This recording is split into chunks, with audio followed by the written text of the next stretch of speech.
magulang mo at ang kamay nila ang iyong ilang.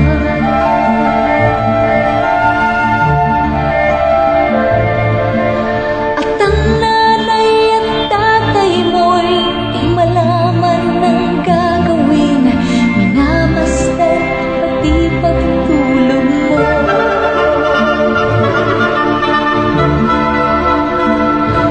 Sa gabi napupuyat ang iyong nanay sa pagtimpla ng gatas mo.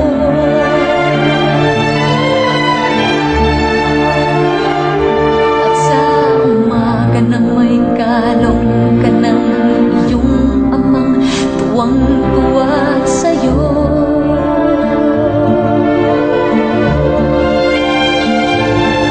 Ngayon nga'y malaki ka na, nais mo'y maging malaya, di man sila payag, walang magagawa.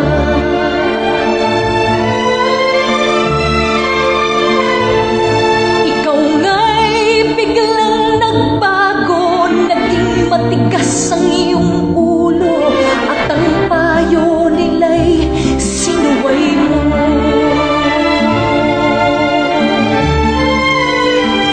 Di mo man lang inisip na ang kanilang ginagawa'y para sa'yo.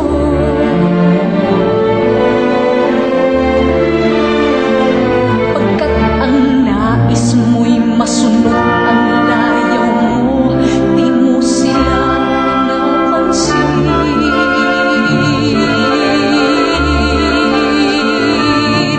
Nagdaan pa ang mga araw at ang landas mo'y naligaw, ikaw ay nalulong sa masamang bisyo.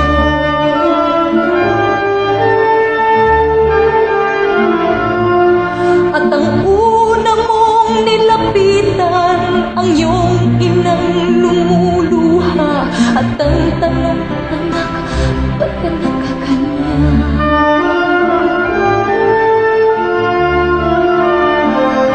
At ang iyong mga mata'y biglang lumuha nang di mo napapansin.